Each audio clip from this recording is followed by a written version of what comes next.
Vllazë të ndershëm, ishte hyrja në gjuhën e vllazërit tonë, pra tema është si muret njeriu pritë zonë me i prish punët e tija, do të mira pra. Për atë nuk do të tonë disa fjera në gjuhën tonë, në vend parë para të gjitha gjëra, lidhet me lënë Allahu xhaleshan. Nëse vëm diçka për Allahun, atë nuk i thonë punë tona me i prish. Çka do që punoj, do punoj pra vetëm për Allahu xhaleshan. Dhe me pas kujdes, pra mos me prish punën tona ku Allahu xhaleshan thotë: "Ya alladhina amanu atiu Allahu wa atiu ar-rasul wa la tubtilu a'malakum." O ju besimtar, respektoni Allahun dhe respektoni të dërguarin, e mos I çoni kot veprat tuaja. Pra mos I bëni punë, me e bën punë me e prish pas aty. Se pritë zëni mund me gojë me e prish në mënyra të ndryshme me prish. Kini kujdes mos me bën zullum njëri tjetrit.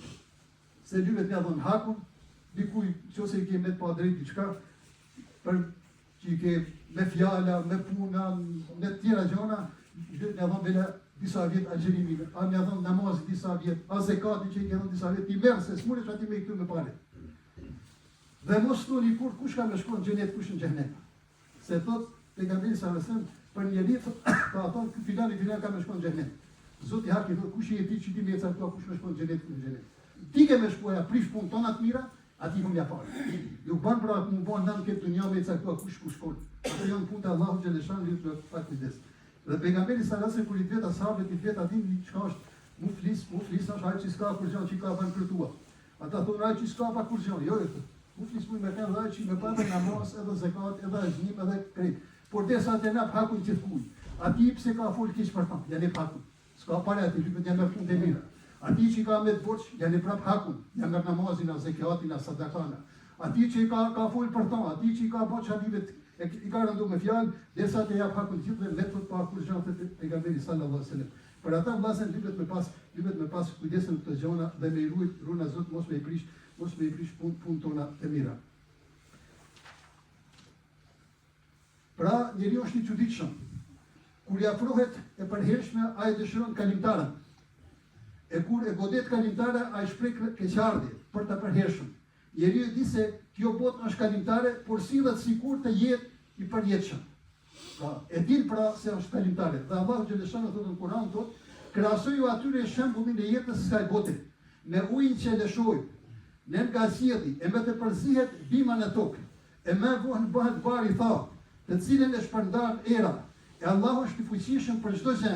Pasuria dhe fëmijët janë stoli I jetës së kësaj bote, por veprat e mira, fryti të cilëve është I përjetshëm, janë më të mirë të shpërblyrat e Zotit se janë shpresë për të mirën." Këtu fshihen të gjitha sekretet pra në këtë ajet. E para, prej nga kemi ardhur këtu dhe ku do të shkojmë? Që t'ja bëmë vetë pyetje. E dyta, sa do të qëndrojmë këtu dhe kur do të shkojmë atje? Dihet se ku atje që u përjetshme. E treta, çka është më e rëndësishme?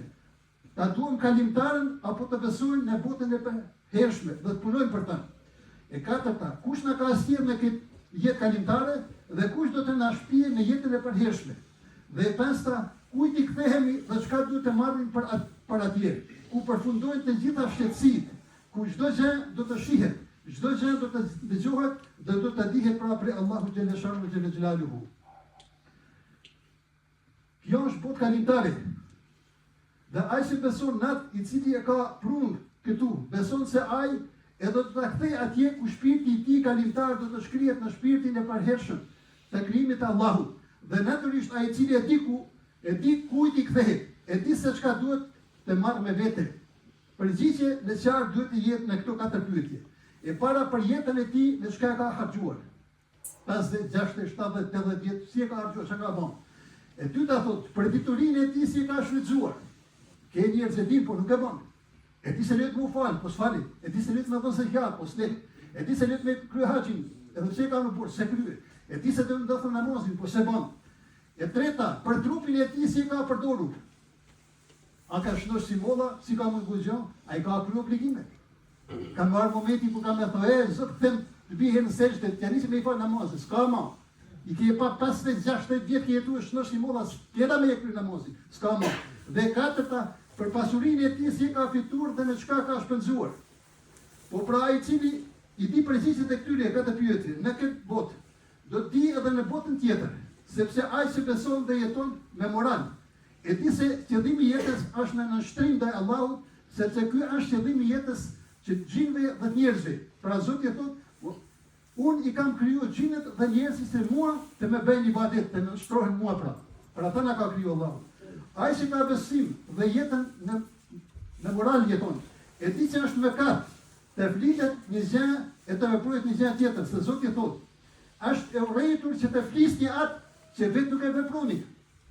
Ai cili ka besim dhe jeton me moral, e di se kënaqësia trupore kalimtare nuk mund të matet me kënaqësinë e përhershme shpirtërore, se Zoti thotë në Kur'an, bota tjetër e përhershme është më e mirë për atë që beson dhe jeton me moral. Ai cili ka besim dhe jeton në moral, e di se pasuria është dhurat nga Allahu, andaj duhet atë ta ndaj edhe me njerëz të tjerë.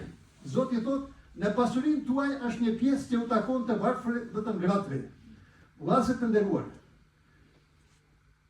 këtu qëndron fshehtësia e bukurisë së Islamit, në diturinë dhe besimin tonë, se jeta në këtë botë ka kuptim aq sa ne jemi në gjendje të dimë se të besohet dhe jetohet me moral, do të thotë të jetohet në përhershmëri, do të thotë të jesh në gjendje të lumturisë, e cila na pret sepse e dim përgjigjen e pyetjet e rëndësishme të fatit dhe shpëtimit tonë njerëzor. Po ashtu është Islami, e shlyen kufrin ndërmjet kalimtarës të përhershme, se gjitha pyetjet të cilat na presin atje, me rëndësi është të dim, tu përgjigjemi atyne, këtu, sepse kur të shkojmë atje është me rëndësi të dim, të themi ku kemi qenë dhe çka kemi bërë këtu. Prandaj gjitha pyetjet që na presin në botën tjetër, nuk shtrohet vetëm se të dim, të përgjigjemi atje, por edhe për atë që mund t'i kuptojmë këtu dhe për të seriozisht të mendojmë, sepse derisa jemi këtu në këtë botë, është me rëndësi ta dim këtë gjë. Ku të harxojmë jetën tonë? Në kotësi apo në punë dhe angazhim, punë të hajrit. E dyta, si ta shfrytëzojmë diturinë tonë, për mirë apo për keq. E treta, si t'i përballojmë kërkesat e trupit, të cilat na tërheqin në imoralitet. Pastaj, si e fitojmë pasurinë me haram apo me halal. Dhe e pesta, si e shpenzojmë pasurinë në rrugë të drejtë apo në rrugë të shtrenjtë. Vllazër, to janë tona gjëra të cilat janë të rëndësishme. Për qëllimin e jetës suaj, definicioni së cilës Allahu e di më së miri, për qëllimin e diturisë suaj, e cila duhet t'i shërbej njeriut, për trupin tuaj i cili nuk guxon t'ju mashtroj, dhe për mënyrën e fitimit të pasurisë suaj, e cila duhet të jetë pasuri halal, si rrugë e fatit tuaj në këtë botë dhe shpëtimit në botën tjetër. E lutim Allahun xhaleshanu xhelaluhu që të na bëjë të dashur jetën në të cilën gjithmonë Allahun do ta kemi në ndihmë, që të na dhurojë diturinë e cila do të na sjellë sukses, që të bëhemi të fortë para sfidave të shejtanit, i cili dëshiron të na bindë se kënaqësitë trupore kalimtare janë më të mira se kënaqësitë e përhershme shpirtërore. Kështu në këtë pyetje shumë bien poshtë, në provim pra, se mendojnë të bëjnë shef sa jo miri, por atë e vazhdojnë atë rrugë dhe i shkatërrojnë. E lutim Allahun e plotësishëm që na tregojë rrugën deri te pasuria halal dhe të na bëjë të dashur që atë pasuri të harxojmë për kënaqësinë e Allahut. Allahu na ndihmoft neve këtë umeti prej mashriku maghrib inshallah. Amin.